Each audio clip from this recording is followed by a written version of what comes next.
Bonsoir à tous, bienvenue dans Question Directe sur ATV Guadeloupe. Notre invité ce soir, Jean-Frédéric Poisson. Bonsoir. Bonsoir. Bienvenue sur Merci. ATV. Vous étiez, on se souvient, vous étiez déjà candidat à la primaire de la droite et du centre. Oui. Est-ce qu'à 15 jours du premier tour de la présidentielle, François Fillon peut encore faire gagner la droite et le centre? Ah, bien sûr, oui. Il y a une telle volatilité de l'électorat un peu partout. D'ailleurs, dans les conversations que j'ai avec les Guadeloupéens ici depuis quelques jours maintenant, on sent bien que la décision n'est pas faite. Et mon sentiment, c'est que beaucoup de personnes se décideront dans l'isoloir. Peut-être même beaucoup changeront d'avis au moment de glisser le bulletin dans l'enveloppe avant de le mettre dans l'urne. Et donc, le fait que M. Fillon ait, de mon point de vue, le programme le plus apte à redresser notre pays à partir de juin 2017 lui donne toutes ses chances. Vous avez une grande confiance, on l'entend bien. Il y a quelques mois, ce n'était pas le cas. Il y a quelques semaines, non. On s'entendait, Jean-Frédéric Poisson, sous la candidature de François Fillon, en plein de la tempête médiatique. Ouais, vous étiez j'étais sceptique. J'ai toujours dit, il faut que M. Fillon s'explique devant les Français. Oui. J'ai toujours également dit que, dans la mesure où j'avais signé de ma main la charte des primaires qui disait que je m'engageais, si je ne la gagnais pas, à soutenir le vainqueur, je soutiendrais celui qui l'a gagné. Oui. Je n'ai jamais cessé de soutenir François Fillon, ce qui ne m'empêche pas d'être libre dans mes interrogations et parfois même dans mes critiques. Jean-Frédéric Poisson, à un moment donné, vous disiez qu'il fallait un nouveau candidat.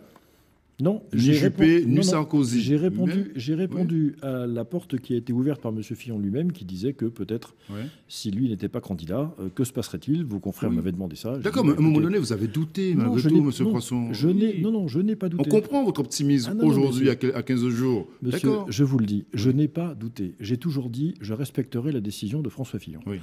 Il a voulu se maintenir comme candidat. Mon soutien lui était acquis dès la primaire, il le demeure, et je continue de penser qu'il est aujourd'hui le mieux placé pour faire gagner nos couleurs. Mais vous avez eu des doutes à un moment donné. Mais il faut l'admettre. Des doutes, pas au point de lui retirer mon soutien, ni d'arrêter de le soutenir pendant cette campagne. Aujourd'hui, tout est réglé avec les Républicains, entre les Républicains et le Parti chrétien-démocrate, sur les investitures, pour les législatives. Tout n'est pas réglé. Je suis ici en Guadeloupe pour quelques jours, pour deux raisons. La première, c'est soutenir la candidature de François Fillon. Il y a demain soir une réunion publique avec mon collègue Philippe Houillon, député du Val d'Oise, que nous allons animer tous les deux. Et puis, j'ai un certain nombre de rendez-vous en ce moment avec nos candidats et pour soutenir nos candidats du Parti chrétien-démocrate, car nous aurons des candidats Parti chrétien-démocrate dans les circonscriptions en Guadeloupe en juin aux législatives. Malgré tout, vous le savez, le Parti chrétien-démocrate, ce n'est pas encore un parti ancré aujourd'hui dans la société. Monsieur Planté, vous avez raison. Tout est dans le mot que vous n'avez pas encore. Voilà, pas encore. Mais ça prend du temps. Oui, ça prend du temps, bien sûr. Malgré certaines velléités localement. Quand vous voulez être fidèle à vos convictions, quand vous essayez de ne pas changer de parti ou changer d'affiliation en fonction du temps qu'il fait ou du vent qui tourne, et quand vous restez fidèle à ce que vous croyez, évidemment, ça prend davantage de temps. Les candidats que nous présentons sont fidèles à ce qu'ils croient, et donc effectivement, leur percée est peut-être un petit peu plus longue que celle d'autres. C'est le prix à payer à la fidélité à ce qu'on croit et à ses convictions. Quand on est considéré comme l'un des alliés des Républicains de la droite traditionnelle, vous avez le sentiment que vous êtes bien traité? Non. Évidemment pas. Ça, je l'ai dit et répété. Le fait que les Républicains aient choisi de faire une place incroyable à l'UDI, qui a par ailleurs plus que fluctué dans le soutien qu'il a apporté à François Fillon, est pour nous parfaitement incompréhensible. C'est une forme de prime à la déloyauté, je le dis comme je le pense. Et deuxièmement, c'est un calcul politique, à mon avis, d'extrêmement courte vue. Et donc, nous en avons pris et tiré toutes les conséquences. Nous aurons donc des candidats là où nous pensons utile d'en avoir. Vous avez clairement le sentiment que le PCD a plus de poids que l'UDI? Non, je pense que... Non, pas forcément. Enfin, d'abord, ça dépend où, premièrement. Ça dépend où, Deuxièmement, l'UDI, je le rappelle, n'a pas souhaité présenter un candidat aux primaires. On aurait pu voir ce qu'il pesait pour de vrai, si j'ose dire. Et troisièmement, ça n'est pas un problème de poids. Encore une fois, c'est un problème de vision et de conviction. Moi, je crois dans le redressement de la France. Je pense que en France et en Outre-mer, ici, les problèmes que nous avons sont les mêmes. Ils sont plus concentrés dans les départements territoires d'Outre-mer, mais ce sont les mêmes problèmes du point de vue de leur nature. Et donc, il faut engager des réformes à la fois énergiques, convaincues, durables.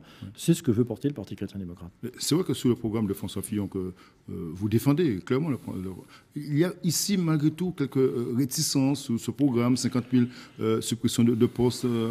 Quand on regarde l'exemple de la Guyane, on se dit que l'Outre-mer n'est pas la France. L'exemple de la Guyane, c'est Oui. d'abord la responsabilité du gouvernement actuel. Oui. Je me permets de vous rappeler que François Fillon n'est pas encore président de la République. D'accord, mais Bien. François Fillon a été au gouvernement, a Oui. été Premier ministre.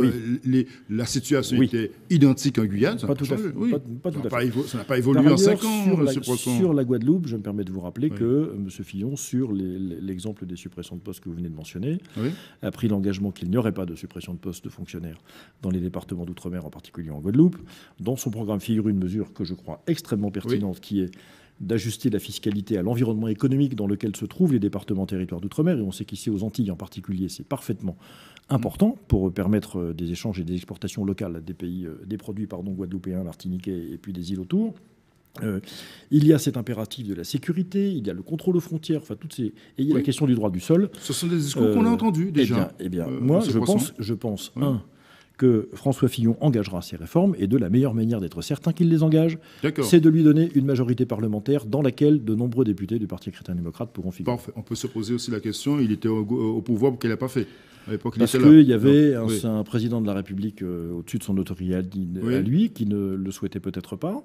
Et puis deuxièmement, même si fondamentalement, et je vous rejoins sur ce point, la situation des départements territoires d'outre-mer n'a pas évidemment changé depuis 10 ans maintenant, aujourd'hui nous voyons bien qu'il y a une forme de cristallisation particulière qui rend ces crises plus aiguës et l'exaspération des populations encore plus vive. Qu'est-ce qui est le plus dangereux, l'adversaire principal selon vous de François Fillon, la droite elle-même ou Marine Le Pen? Non, c'est Emmanuel Macron. C'est Emmanuel Macron, clairement, pour deux raisons. La première, c'est que M. Macron répond pour une certaine partie de sa candidature et de son projet à un certain nombre d'attentes des Français.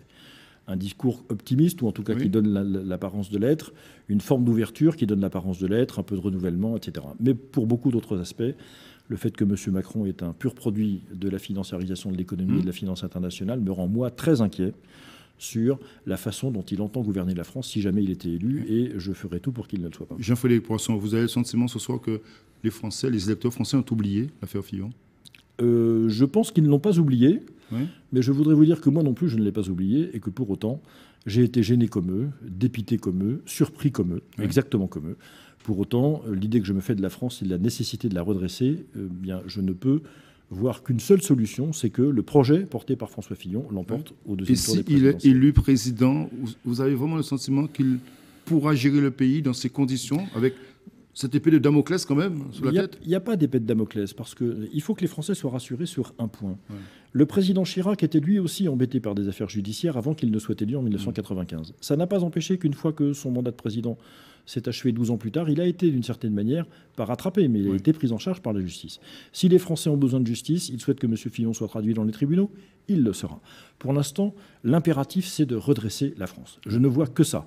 La justice sera faite en son temps. Pour l'instant, pensons à la France plutôt qu'à la justice. Et vous avez un vrai challenge en venant ici, c'est de relancer le PCD, le Parti chrétien-démocrate. Oui. Ça n'est pas gagné. Non, bien sûr que ça n'est pas gagné, mais j'aime bien les défis, monsieur Planté, vous savez. Et puis, la force de la jeunesse, sa vigueur, son optimisme nous permettent de voir que les choses se passent bien. Toutes les réunions que j'ai depuis maintenant 3 jours me disent qu'il y a de belles perspectives pour une droite qui est à la fois fidèle à la France, fidèle à la présence de la Guadeloupe dans la République et exigeante sur un certain nombre de réformes nécessaires pour le territoire. Et ça passe par l'élection de François Fillon? Ça passe aussi par l'élection de François Fillon, ça passe surtout par le soutien aux candidats du Parti chrétien-démocrate aux élections législatives. Sully Tacite dans la première, José Ayassami dans la deuxième, et la troisième et la quatrième circonscription. Nous attendons des réponses pour les jours qui viennent. Merci Jean-Frédéric Poisson d'être venu ce soir sur notre plateau ATV Guadeloupe. Merci encore. Bonne soirée à vous de nous avoir suivis ce soir sur ATV. À demain. Bonne soirée.